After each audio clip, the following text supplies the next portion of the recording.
Boker Tov, on enchaîne Bezrat Hashem avec le 15e chapitre du Tanya. On a bientôt fini un tiers de l'Ikouté Amarim, Baruch Hashem, donc ça avance bien. Le cours, il est Bezrat Hashem dédicacé l'Ilou Nishmat du Shaliach, Zvi Kogan Cohen, qui a été tué aux Émirats, assassiné. Il est parti en Kiddush Hashem. Et bien sûr qu'on demande une consolation à toute la famille. Papa Shoot, un jeune homme qui part en Shlichut, il vient de se marier, partir dans ces circonstances-là. Zelo Pachout, c'est des juifs qui ont donné leur Neshama pour le Ham Israël. Et il est parti en Kiddush Hashem. Bezrat Hashem, Shitiye, Nishmatot Tzroura, Betzroura Chaim. Le cours aussi est dédicacé les Avdil pour la Tzlacha de David Lévi de Ranana et de Mordechai de Genève. Bezrat Hashem, qui faisait une grande Hatzlacha Begashmiut Bouchaniut. La semaine dernière, on a fini le 14e chapitre. Et là, on va rentrer dans un chapitre qui est très très intéressant. Enfin, selon moi, il est très intéressant. Le Admour Azaken, il va commencer avec une mimra, avec une phrase de la Gemara, Masechet Chagiga. Ou basé Yuvan Mashekatouv. Qu'est-ce qu'il y a écrit? Veshavtem uritem ben tzadik la racha. Et vous verrez la différence entre le tzadik et le racha. Ben oved elokim, entre celui qui sert Dieu, la hacher lo avado, et celui qui ne sert pas Dieu. Alors cette phrase-là, elle est dite dans Malachi, mais on pose la question dans la Gemara, une question qui est en fait pas shoot. C'est quoi cette redondance? Si tu me dis uritem ben tzadik la racha, ok, j'ai compris, il y a une différence entre le tzadik et le racha. Mais entre oved elokim, celui qui sert Dieu, et celui qui ne le sert pas, quand j'entends ce pasouk-là, quand on me dit qu'il ne sert pas Dieu, je pense tout de suite au racha. Et quand on me dit celui qui sert Dieu, je pense tout de suite au tzaddik. Alors pourquoi tu m'as commencé par tzaddik veracha, celui qui sert Dieu et celui qui ne sert pas Dieu? La Gemara, elle ne répond pas à toute la question. La Gemara, elle va répondre à c'est quoi Asher lo avado, qui n'a pas servi Dieu. Pas shoot. La Gemara dit non, il y a une vraie différence. Il y a le tzaddik, il y a le racha, mais le racha, ce n'est pas celui qu'on appelle celui qui n'a pas servi Dieu. C'est qui alors celui qui n'a pas servi Dieu? La Gemara, elle dit l'odomé, celui qui étudie 100 fois un sujet, à celui qui étudie 101 fois le sujet. C'est ça la réponse. À l'époque, il n'y avait pas des livres comme aujourd'hui, il n'y avait pas Internet, il n'y avait pas des cours en ligne qu'on peut revenir en arrière si on a oublié quelque chose. À l'époque, le minag, c'était d'étudier 100 fois une sugiya pour être sûr de l'avoir bien compris. Maintenant, celui qui a étudié 101 fois, il est considéré comme déjà oved. Il sert Dieu. Quel rapport? Parce qu'il a étudié une fois de plus, alors il sert Dieu? Bien évidemment. Quelque chose qu'on a l'habitude de faire, il suffit d'un peu plus qu'on sent déjà la difficulté. Et c'est ça en réalité le inyan de Asher lo avado. Si par exemple je vous dis il y a cours, je sais que tous les matins j'ai cours de 9 à 10. De 9 à 10, c'est devenu pas shoot chez moi. C'est devenu normal. Ça fait partie de ma routine. Tous les matins je suis là de 9 à 10. Mais d'un coup, le Rav, il perd du temps, il prend du temps. Et le cours, il finit pas à 10h, il finit à 10h15. Ouais. Comment ils sont les gens pendant ce quart d'heure-là? Ouais. Chazak ou Barour. J'ai pas fini. Chazak ou Barour. Ouais. Mais qu'est-ce qui s'est passé? Pendant une heure, tu étais là, tu étais tranquille, il n'y avait rien qui te stressait. D'un coup, le Rav, il a dépassé un quart d'heure, 10 minutes. Ça y est, ces 10 minutes-là, ils sont vachement plus durs que l'heure entière. Tout simplement. Dans les 1 heure, tu ne t'appelles plus Asher lo avado, parce que c'est devenu une routine, c'est devenu quelque chose de normal pour toi. Le petit plus, c'est celui qui commence à travailler. Et c'est ça Asher lo avado. Donc tu peux trouver quelqu'un qui n'est pas racha, mais il ne sert plus Dieu. Pourquoi? Parce que tout ce qu'il fait dans la Avodat Hashem, c'est devenu une sorte de routine et il ne cherche pas à rajouter. Même une minute de plus, pour lui, c'est déjà waouh. Vous savez, on dit que Alenu les Shabbat, c'est aussi de Filat Aderer. Alenu Shabbat, les gens ils sont déjà en mode le tic sur l'épaule, prêts à partir, ils ont fini leur inyan. Donc des fois c'est compliqué pour une personne de rester une minute de plus. Mais c'est cette minute-là qui montre est-ce que tu es vraiment avec Akadosh Baruch Hu en mode avoda, en mode travail, ou tu es en mode détente. Donc ça c'est la Gemara. Maintenant le Admor Azaken va nous expliquer Alpi Pnimut Inyanim d'après le Tanya. Shaefresh ben oved elokim la tzadik ou sheoved ou la shon ove. Il te dit comme ça. Le racha, le tzaddik, celui qui ne sert pas Dieu et celui qui sert Dieu, en fait, font référence à 3 types de personnes qui sont différentes. Comme on a dit, tzaddik et racha, c'est pas shoot, on l'a compris. Alors, c'est qui le oved elokim? et le Hacher lo Avado, celui qui sert Dieu et celui qui ne sert pas Dieu.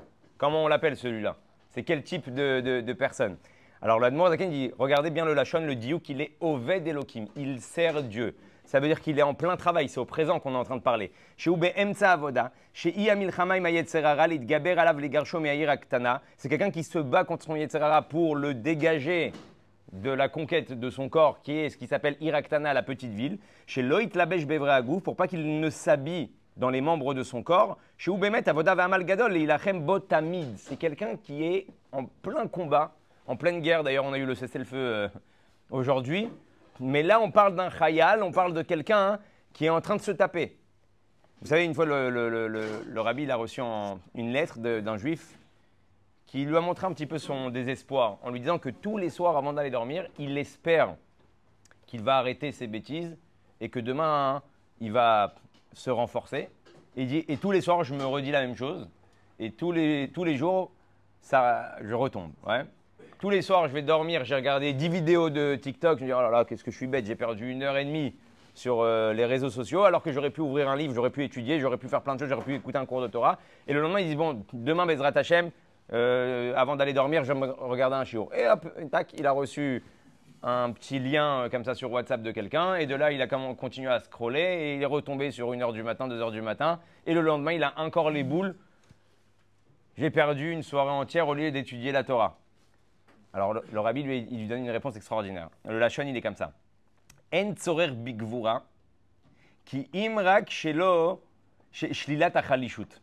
Il lui dit, le rabbi, il n'y a pas besoin d'être rigoureux avec soi-même, seulement d'annuler et d'extraire de sa pensée la faiblesse. Parce que quand je suis dans cette pensée-là à chaque fois, je suis dans une sorte de faiblesse. C'est j'ai envie, mais j'arrive pas. J'ai envie, mais j'arrive pas. Comment je vais faire? C'est difficile. Le rabbi dit, cette argacha-là, cette troucha-là, ma villa est à Yetzerara. Il n'y a rien de pire pour le Yetzerara. Pas quand tu es en mode gum-gum. Pas quand tu es en mode ah, c'est difficile, mais je vais essayer. Quand tu es en mode c'est pas difficile. Je vais réussir parce que j'ai une neshama. Demain, c'est comme ça que ça se passe. Quand tu montres au Yetzerara un tokef, ta présence, que tu es dévoué pour ça et que tu vas être dévoué pour ça, le Yetzirah n'est rien de pire que quelqu'un qui lui fait ça et ça le fait flipper. C'est comme un khayal. Si tu as un khayal qui est tout fatigué et qui est en mode « Ah, je ne sais pas si on va gagner la guerre, le combat il est dur, on est fatigué, on n'a pas dormi, on n'a pas mangé », l'ennemi en face, il a de fortes chances de relever la tête. Derech Hagav, une des raisons pourquoi on s'est fait attaquer, c'était ce qui se passait au sein du Ham Israël juste avant la guerre. Ils ont reconnu une faiblesse, ils ont vu que les gens n'ont plus le moral, n'ont plus envie, et là, ils nous ont attaqués. Quand tu vois une armée ou quelqu'un qui est fort, à ce moment-là, tu t'approches pas. C'est exactement pareil que le Yetzirah.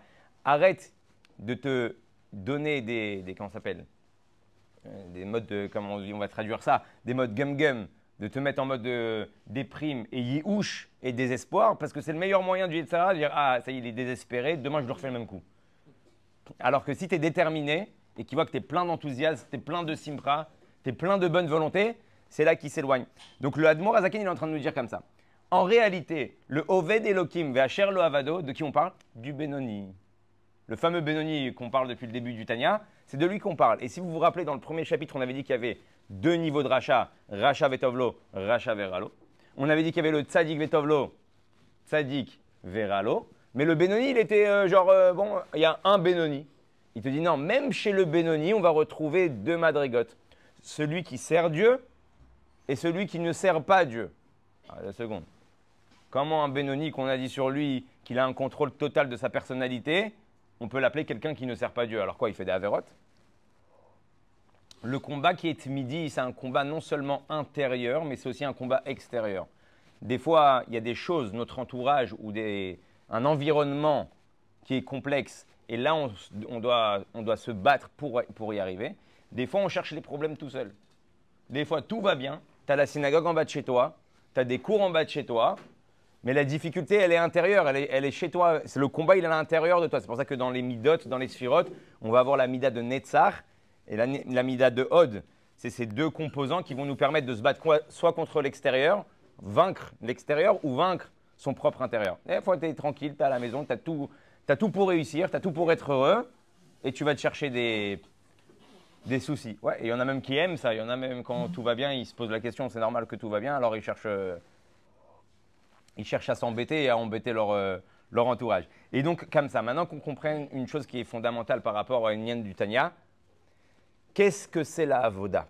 De quoi on parle quand on parle de avoda de travail? Avoda égale yegia, un effort. Ça, c'est ce qui s'appelle le travail. Avoda, c'est quoi? C'est effertivo, le contraire de sa nature. C'est quand que tu commences à servir Dieu, pas quand tu fais des choses qui te plaisent, pas quand tu fais des choses qui sont faciles, pas quand tu fais des choses qui sont en réalité ta façon de penser. Parce que ça, c'est facile, c'est un train-train quotidien, c'est ta nature, ça va de soi. Mais quand tu vas devoir, par exemple, quelqu'un qui aime dormir, lui, il va devoir se lever, mettre un réveil et l'éteindre 4 fois avant de réussir à se lever pour arriver à la tfila. Lui, il a fait une avoda. Il y a un type qui est matinal. Il n'a pas besoin d'effort. Tac, même pas de réveil. 5 heures du matin, 6 heures du matin, il a les yeux ouverts, il est debout, il prend son café et il va à la synagogue. Donc, on va retrouver quelqu'un qui sert Dieu et quelqu'un qui sert Dieu mais sans servir Dieu. Parce que chez lui, c'est une nature. D'ailleurs, vous savez que le Rabbi Rachab, si je ne me trompe pas, hein, ouais, dans son mamar, il a dit comme ça. Il a dit Avoda ve'amal emrak be'asiyat davar she'en bo ta'anug la'adam. Le travail et l'effort, c'est que quand tu fais quelque chose qui ne te plaît pas. C'est-à-dire que quand tu fais tout ce que tu fais, tu vas à un apéritif avec des copains, qui douchent à la synagogue, tout ça, ça te plaît, c'est bien, c'est super, ouais, mais ça ne s'appelle pas une avoda. Ça ne s'appelle pas une avodat Hashem. Et on va voir, Birklal, il y a des gens, Bémet, ils naissent avec une nature à un certain niveau qui est haut. Et ils n'ont pas besoin d'efforts forcément pour aller à un jour de Torah. Ils vont au jour de Torah, ils kiffent, ils sont bien. Au moment où il est au jour de Torah, comme je vous ai dit, s'il a l'habitude de faire 1 heure, toute cette 1 heure-là n'est pas considérée comme avoda. Il n'est pas en train de servir Dieu. 10 minutes et 10 heures et 5 minutes, ça y est, là, il commence à travailler Hashem. Et donc là, le Admor Azaken nous dit, on comprend maintenant que ce Benoni-là, il va avoir un matzav, une situation où il sert Dieu et une situation où il ne sert plus Dieu parce que les choses, elles sont déjà acquises chez lui. Bon, ça nous fait comprendre qu'on doit toujours pousser les limites. Le Ufaratsta, c'est quoi le Ufaratsta? Vous savez, il y a la fameuse phrase Ufaratsta Yamavakedma Stafona Vanegba. C'est quoi dépasser les limites? Les gens, ils croient que dépasser les limites, c'est casser les limites. C'est pas vrai. C'est les repousser, exactement. Il y en a, ils disent ah, Ufaratsta, il casse toutes les limites, il n'y a plus aucune logique. Ufaratsta, c'est de prendre la barrière, c'est comme un petit peu dans le Kinneret. Le Kinneret, chaque année, ils nous mettent la barre. Ouais, ça fait 20 ans, ils disent on a descendu la barre. Et la barre, rien qu'elle descend. Chaque année, ils font un moins 20 mètres, moins 50 mètres, moins 30 mètres. Et comme ça, on dépasse en fait. Et bon, voilà, on va aller dans le top, on va pas aller dans le négatif. Mais c'est bidou kal nekuda. Et des fois, il y a quelqu'un qui dit ouais, je dois construire une synagogue, 10 millions, j'avais prévu 10 millions de shekels. Allez, on va faire un truc à 50 millions. Ou Faratsta. Non, c'est pas ça, ou Faratsta. Si tu avais prévu 10 millions, essaye d'aller vers du 12. Ouais. Là, tu as dépassé déjà la limite et c'est ce que Hachem il attend de nous. On ne te demande pas de prendre un cours d'1 heure que tu as l'habitude, par exemple, une fois par semaine, tu fais 1 heure. On ne te demande pas maintenant, ça y est, tous les jours, je fais 4 heures. Non. T'es en train de. Ouais, ça arrive en général à Yom Kippour et Rosh Hashanah quand tu es en mode Itla Avut. Tu as l'habitude une fois par semaine, rajoute encore une fois. Tu as l'habitude tous les jours, rajoute 10 minutes. C'est quoi, le cours est fini, je reste encore 10 minutes, je fais des Teilim. Ces 10 minutes-là, c'est une vraie avoda pour Akadosh Baruch Hu. Vainu abenoni. Aval tzadik nikra eved Hashem beshem haTorah. Le tzadik, maintenant on a compris dans le pasuk qu'il y a le tzadik, le rachap, le oved Hashem, c'est le benoni. Et on va voir après là c'est quoi le hachar, le avado. Mais le tzadik, il ne s'appelle pas oved, il s'appelle eved Hashem. D'accord? Donc c'est quoi la différence entre oved et eved? Oved, comme on a dit, c'est quelqu'un qui est en plein travail. Donc nous, on est en plein tous les jours, on a un travail qui est constant. Le Eved, il est déjà devenu serviteur de Dieu. Comme quand on appelle le Admor Zaken dit Keshem she Kmoshem Chacham Omelech, Shekvar Nasa Chacham Omelech, comme un roi ou quelqu'un d'intelligent, quand on l'appelle roi, il n'est pas en train de devenir roi. Il est roi. Et donc le tzaddik, c'est pour ça qu'il s'appelle Eved. Et le Benoni, il s'appelle Oved. Celui qui travaille et celui qui est déjà serviteur. Maintenant, regardez le diouk. Il y a pas mal de diouk sur ce pasouk-là. Le Eved Hashem, le tzaddik, il s'appelle Eved Hashem. Eved Yudke Vavke, à Monaï, ouais. Et le Benoni, on l'appelle Oved Elokim. Pourquoi là-bas tu m'utilises Elohim? Ouais. Et là tu m'utilises le mot de Yudke Vavke, Eved Hashem. Tout simplement. Parce que c'est quoi Elohim? Elohim, on sait que c'est la Teva. Ouais, mais c'est surtout déjà la nature. La nature, elle est là pourquoi? Toubéou, Beyam Souf. C'est quoi Toubéou? C'est Milachon Teva. Toubéou aussi, ça se traduit par en fait se noyer. La nature, elle est tous les jours là pour te renoyer. Elle est toujours là pour te cacher la vérité, te cacher le divin. Donc celui qui est Oved Hashem, il est en plein Toubéou Beyam Souf. Il doit tous les jours rechercher Dieu. C'est pour ça que le Eved, il a plus ce travail-là. C'est pour ça aussi qu'on va voir dans la Torah comment ça s'appelle le Inyan. En général, quand on parle de quelqu'un qui travaille, on parle de Iboud Dorot. C'est quoi Iboud Dorot? Les tanneurs de peau. À l'époque, les tanneurs de peau, c'était le vrai métier. Prendre la peau, il y avait des genres de magasins où on te dit, même si tu rentres là-bas, toi aussi tu ressors avec une odeur nauséabonde. C'était un métier où ils devaient travailler très dur jusqu'à aujourd'hui, même avec des machines, tout ça. Ceux qui font ça d'une manière artisanale, c'est un métier qui n'est pas facile. Donc, dans la Torah, on te parle toujours de Iboud Dorot, de ceux qui sont des tanneurs de peau, pour représenter celui qui travaille. Il te dit c'est exactement pareil dans la Avodat Hashem. Tu es un Oved Orot, Iboud Orot, tu es un tanneur de peau, tu es toute la journée en train de bosser. Car zegvar avad vegamar le avoda, tamil chamaima, slicha imara, ad ki vayegerasheu, vayelach lo velibo chalal bekirbo. Comme David Amelech il a dit David Amelech, velibi chalal bekirbi. David Amelech il arrive à une étape de sa vie, il dit c'est bon. J'ai plus besoin de me taper contre le Yetzer Hara. Velibi chalal bekirbi, ça y est, je l'ai éradiqué. Donc à ce moment-là, David Amelech il rentre dans un autre level. C'est plus se battre contre un Yetzer Hara, c'est de faire que du tov. Donc c'est le matzav, comme on a dit, du tzadik. Donc maintenant on a compris que le pasuk en fait c'est pas une redondance. On parle de trois catégories de personnes. Et dans la troisième catégorie qui est le Benoni, on va retrouver encore deux types de personnes. Uba Benoni yesh gam ken shte madregot. Oved Elokim v'asher lo avado. Alors c'est quoi le inyan?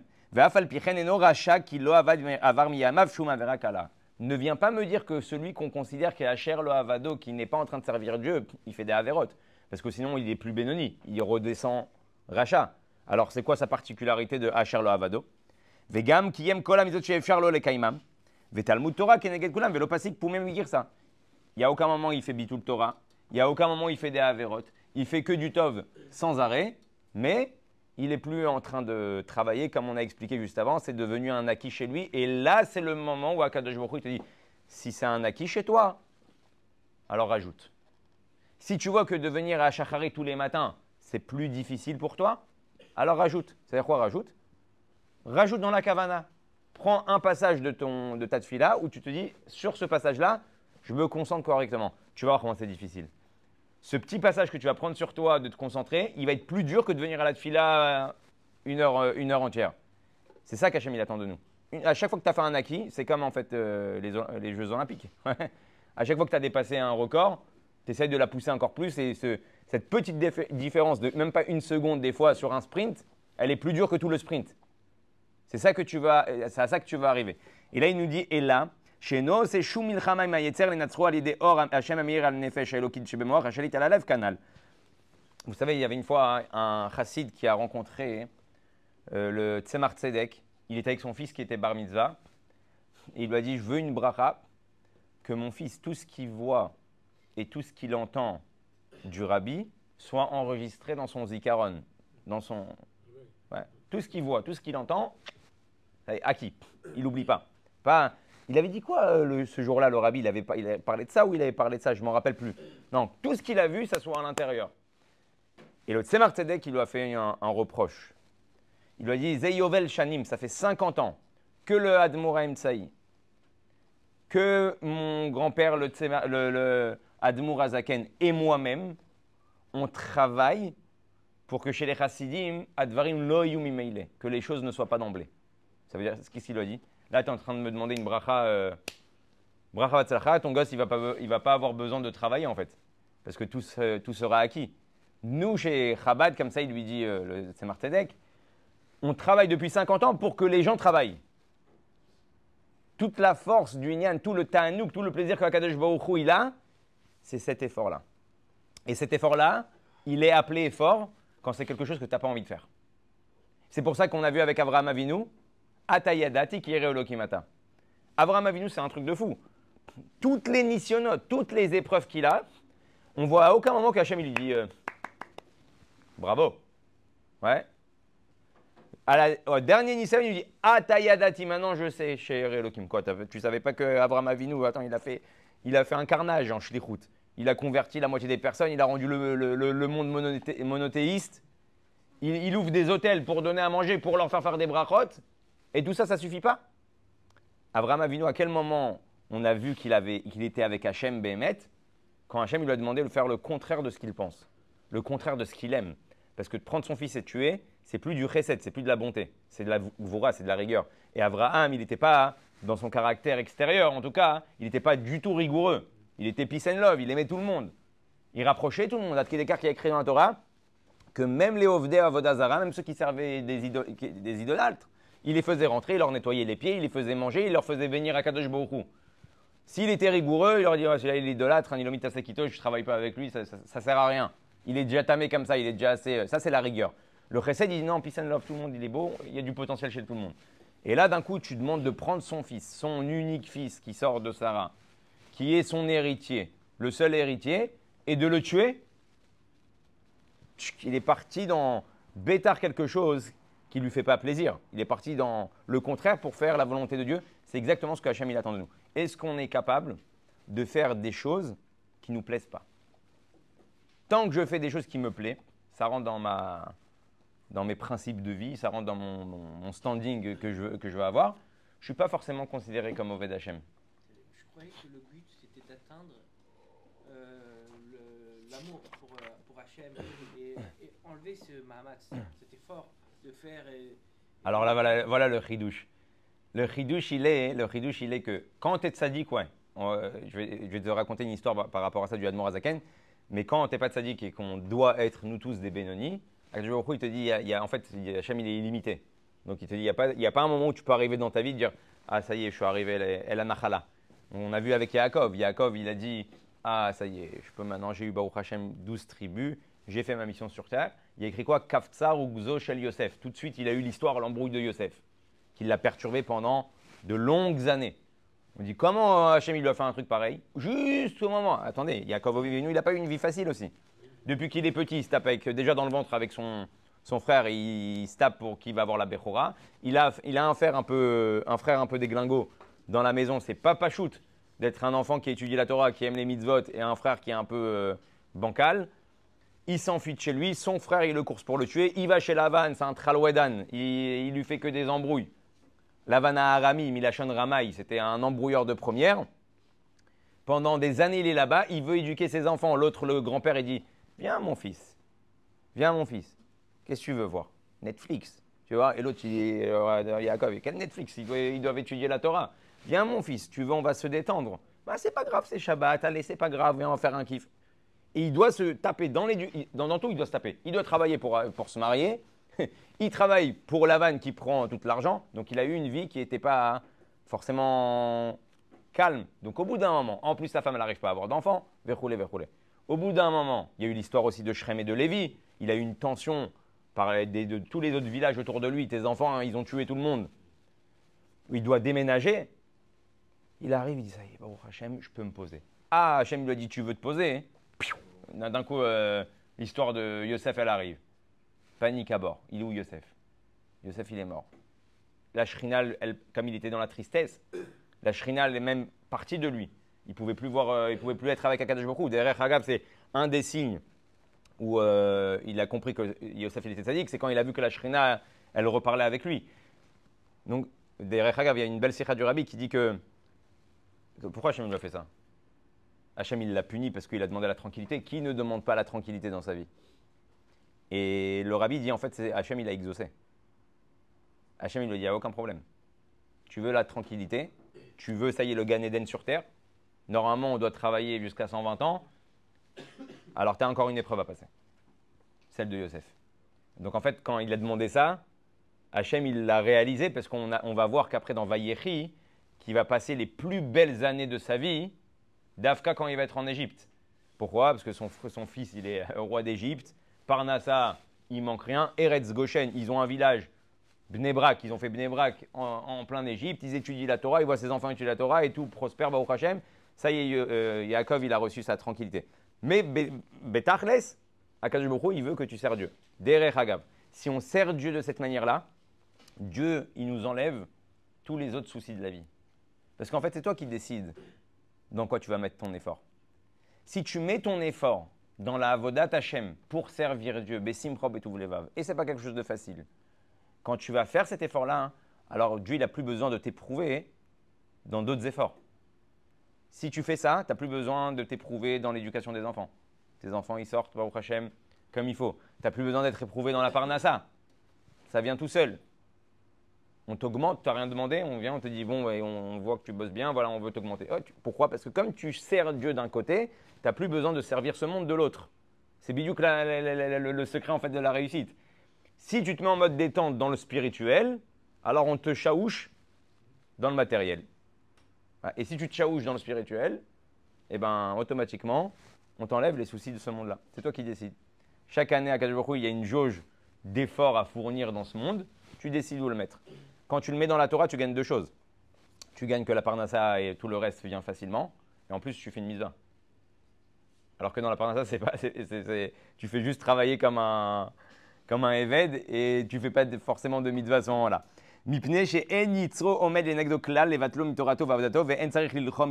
vous rappelez qu'on avait parlé du Benoni, que le Benoni en réalité il a une hashpa de sa tfila durant toute la journée, donc il y a pendant un long moment de sa journée où il n'a pas besoin de se battre, ça va de soi qu'il ne fait pas d'avera, ça va de soi qu'il est là pour faire des mitzvot. Derech Hagav, j'ai vu quelque chose d'extraordinaire sur le Rabbi Rachab. Le Rabbi Rachab, il dit d'où il puise le Benoni sa force toute la semaine, que la tfila l'influence toute la journée, du Shabbat. Quelqu'un qui prie Shabbat correctement, toute la semaine, il n'aura pas besoin d'un grand effort pour réveiller chez lui l'amour et la crainte de Dieu et la Emouna. Alors que si Shabbat, tu n'as pas bien prié, alors la semaine, ça va être difficile. Et là, comme ça, le Rabbi Rachab, il dit, donc toute la semaine, il puise du Shabbat, il a prié Shabbat comme il faut, il s'est concentré, de toute façon, il n'y a rien d'autre à faire réellement. Hein? Il a la Neshama Yetera, mais il a fait déjà son effort pendant le Shabbat de se concentrer. Des fois, la Neshama Yetera, si on n'a pas le corps qu'il faut pour l'accepter, elle nous perturbe. Et des fois, les gens, je ne sais pas, c'est moi qui dis ça, j'ai pas vu ça écrit, mais des fois, tu vois, les gens, le Shabbat, ils sont un peu stressés, un peu nerveux, un peu ci, un peu ça. Dans Al-Pipchat, c'est peut-être parce que c'est le seul jour où les gens ils se posent ensemble toute la semaine, ils ne se voient pas, donc il n'y a pas lieu de s'embrouiller. Là, c'est le moment où ils sont tous ensemble. Mais il y a aussi le fait que si tu as un Neshama, tu t'es pas préparé toute la semaine, celui qui se prépare à Shabbat mange à Shabbat. Ça veut dire quoi? C'est-à-dire que si tu t'es préparé toute la semaine, ta Neshama, elle peut s'habiller dans ce corps. Il n'y a pas des énergies qui partent à droite, à gauche. En tout cas, si pendant la semaine, ce Benoni-là, il s'arrête un jour, par exemple le mercredi, il décide « Ah, aujourd'hui, je ne fais pas d'effort », il retombe. Jeudi, il va devoir reprier comme il a prié Shabbat pour reprendre l'influence facile par la suite. Donc ça, c'était une petite parenthèse. Kegon sheu miatmid belimudo.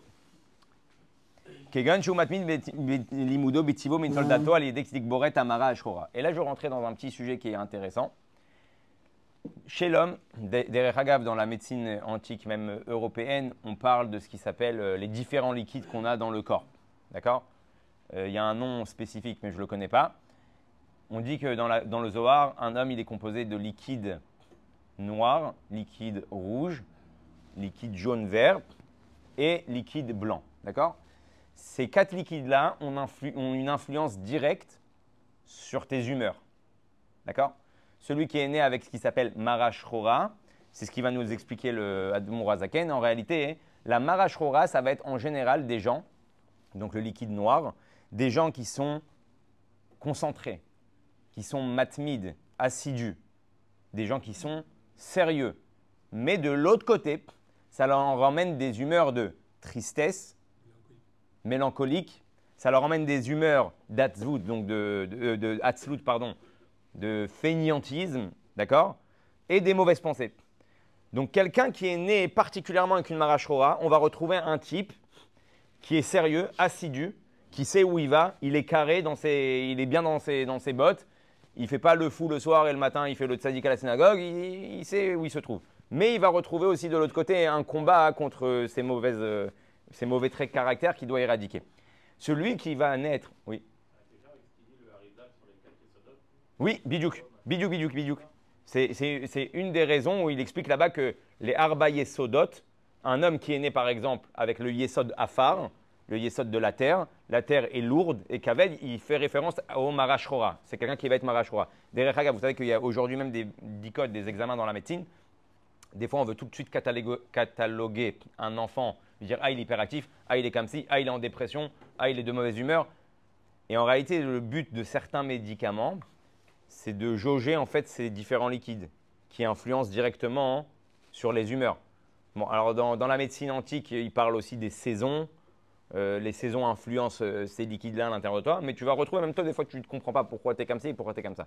Tout le but d'un homme, c'est de savoir doser tous les liquides qu'il a à l'intérieur de lui. Grâce à la Torah, tu peux monter ce qui s'appelle, par exemple, la Mara Levana. C'est quoi la Mara Levana? Ah, Mara Levana, c'est quelqu'un détente, c'est quelqu'un qui kiffe, ouais. C'est quelqu'un qui aime la simcha, c'est quelqu'un qui aime la chaïda, qui aime la joie. Mais de l'autre côté, la Mara Levana, elle a son défaut aussi, c'est que ça va être… Hein? Il est bidjouk, il est fan d'état avot. Il adore le kiff, il oublie le kiff spirituel. Il emmène aussi de la yeshut, il emmène aussi de la, comment ça s'appelle, de l'existence. Dans le Mara Shchora, celui qui est dans le liquide noir, il est en général en abnégation, annulé, il n'aime pas la solitude, il n'aime pas qu'on lui prenne la tête. Celui qui est en Mara Levana, il a besoin de vivre, il a besoin que tout le monde voit ce qu'il fait. Il fait une blague, il est obligé de la faire à voix haute pour que tout le monde entende sa blague. Je suis là, je suis présent. Donc ça emmène aussi un peu de gava. Bon, ça c'est encore un autre rien. Et donc celui qui est Mara Shchora, son rôle, c'est de ramener de la Mara Levana. Et celui qui est Mara Levana, son rôle, c'est aussi de ramener un peu de Mara Shchora. Donc là, il est en train de parler du Benoni. Il dit par exemple, il y a quelqu'un qui naît avec la Mara Shchora. Cette personne-là, il aura beaucoup plus de facilité, même ça sera acquis chez lui, de s'asseoir et d'étudier. Parce que chez lui, c'est un kiff. Chez lui, c'est son caractère. Donc là, il est en train de dire, donc on peut retrouver un Benoni. Et pourquoi il est aujourd'hui Benoni? Parce que c'est compatible avec ses humeurs de servir Dieu, d'être sérieux, de venir à l'heure à la tfila, d'aller au migvé, d'aller ci, d'aller ça. Donc en réalité, il ne s'appelle plus à ce moment-là, à Charlotte de Derech Hagav, il y a quelque chose de très important, c'est que le rabbin, il a dit sur lui, il a témoigné sur lui, qu'il était Mara Shchora, le rabbi Lubavitch. Ouais. Pourtant, on le voit avec tout le monde, des milliers de personnes, des causes de bracha, des dollars, des lettres, roulé. Et il explique comme ça que son beau-père, à la base, extérieurement parlant, on a l'impression qu'il est, si vous voyez les photos du Rabbi Ratz, qu'il est sérieux, rigoureux. Il dit, mais en fait, c'était tout le contraire. Son intérieur, c'était rempli de joie. Et en fait, il a fait un travail en rajoutant de la Mara Shchora. Et le Rabbi, il témoigne qu'en fait, lui, il a fait le contraire. Qu'à la base, et c'est vrai, quand on voit les photos du Rabbi à la base, avant qu'il devienne Rabbi, il est toujours seul sur les photos. Ad Kedekar, que même ses professeurs, il témoigne qu'il étudiait tout seul. Il était avec son standard, il n'avait pas de Ravruta, quasiment. Il était toujours un. Il a besoin de personne, Ron, mais ce n'est pas ce qu'il recherche non plus. Ad Kedekar, qu'une fois, le Rabbi, il a dit, moi, donnez-moi une Gemara et un Cheder, et ça me suffit amplement, je n'ai pas besoin de plus. Donc le Rabbi, il met maintenant de la Mara Levana dans sa vie pour accueillir les gens, pour être avec autant de monde, autant de foule, autant de gens qui le sollicitent. Et c'est ça le but d'un homme. Pourquoi? Parce que c'est à ce moment-là que tu sers à Kadosh Baruch Hu. Alors Chazak, chez un tzaddik, il n'y a pas besoin de faire tout ça. Hein. Chez un tzaddik, il fait ça pour nous montrer à nous exactement. À nous l'exemple de comment on doit se comporter. Et donc, on va avoir aussi la Mara, je fais ça tchic-tchac parce que ça va prendre du temps. Il y a aussi la Mara Adouma, donc le sang, le liquide rouge. Quelqu'un qui est c'est prédominant chez lui, ça va être quelqu'un en général qui a du kaas, qui a de la colère, comme le feu qui est chaud. Ça va être quelqu'un aussi qui a de la gava. Ça va être quelqu'un qui va avoir un jugement très négatif sur les gens. Celui qui chez lui, c'est prédominant. Tout de suite, quand il voit quelque chose, il voit un défaut. Il ne voit pas les qualités. Il y a des gens qui naissent comme ça. Hein? Pas de nom. Hein? Pas de Eda entière. Ouais. Donc ça, c'est plus ou moins le Inyan. Et là, il dit et donc, il n'a pas d'épreuve, il n'a pas d'effort à fournir, même au Yetzerara qui concerne les femmes et tout ça, et la Pritsout, parce qu'il est froid de caractère. Ce n'est pas quelque chose qui lui parle et qui l'excite. Propose-lui à manger le kiff, les belles bouteilles de whisky. Ça ne lui parle pas. Donc il n'a pas besoin de faire un vrai effort pour s'empêcher de faire cette chose-là. Et donc, Leolid mibidat ruach hadat, veirat Hashem bemocho. Ça, on continuera Bezrat Hashem la semaine prochaine. Donc là, on peut retrouver, oui, un Benoni qui est considéré comme quelqu'un, pourtant il fait aucune faute et il fait que des mitzvot. Mais il n'est pas considéré comme à ce moment-là, hein, Oved Hashem, parce qu'il ne fait pas un effort supplémentaire par rapport à son caractère. Donc ça, c'est plus ou moins l'éclairage. Je t'ai promis une petite histoire. Le Admour Azaken, il raconte que dès l'âge de 5 ans, toutes les portes de la Chochma, de la Sagat Torah, étaient devant lui. Le Admour Azaken, il témoigne qu'à partir de 5 ans, n'importe quel livre qu'il étudiait, n'importe quelle Sugia de Gemara, ça s'appelle Halak Bet Yosef. Ouais. Tac, acquis. Le Admour Azaken, il dit comme ça au Tzemar Tzedek. Il dit que à l'âge de 15 ans, c'était très dur pour lui cette situation. Il dit parce que l'Ozachiti, hein? Ouais. Il dit qu'il l'Ozachiti la Amal Batora. J'ai pas eu le mérite d'être Amal Batora parce que n'importe quoi, ce que tu vas le Zohar, Kabbalah, Gemara, Halacha, boum, boum, boum, boum, ça rentre, et pas de question. C'est nickel. Donc pour lui, c'était dur de vivre avec ce fait-là qui ne peut pas faire un effort profond dans l'étude de la Torah. Bon, elle va y aller, nous. Ouais.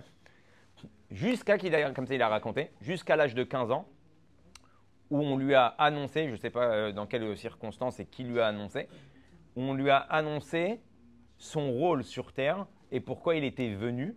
Donc il a compris pourquoi il n'avait pas besoin d'être Amel Batora en réalité dans ces Yanim-là, malgré qu'il a toujours fait un effort pour quand même être Amel.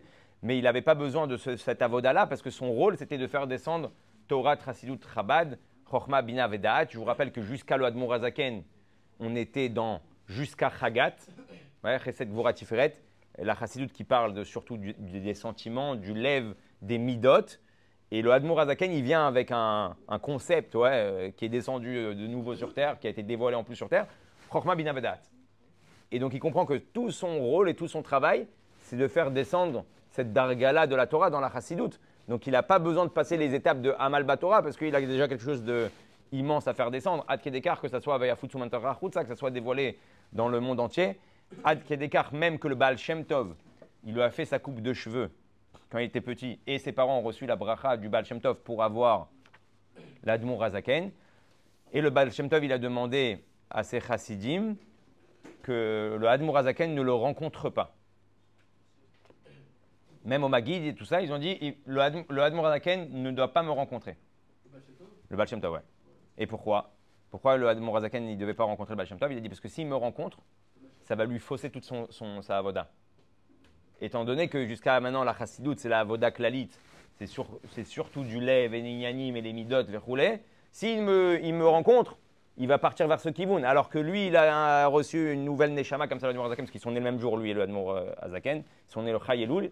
Et le Baal Shem Tov, au moment de Chayeloul, où il est en train de faire le Farbrengen de son anniversaire, il a dit à l'instant même vient de descendre une Neshama Chadasha qui va illuminer le monde, Verroulé. Et donc lui, il a un autre travail jusqu'à la venue du Mashiach. Donc ils ne devaient pas le rencontrer et pendant des années, en fait, ils se sont pas vus malgré que le Admour Azaken appelait le Baal Shem Tov son père spirituel. Il appelait son grand-père spirituel et qu'il a suivi les Inyanim du Baal Shem Tov en développant le Inyan de Chabad. Donc le Admour Azaken, effectivement, il n'avait pas besoin de fournir un effort dans le Amal Torah. Parce que lui, il n'est pas Benoni. Benoni, on doit faire nos preuves. On doit montrer qu'on est en train de bosser. Le tzaddik, c'est encore un autre guioul. Voilà pour aujourd'hui. La semaine prochaine, on continuera. Bezrat Hashem.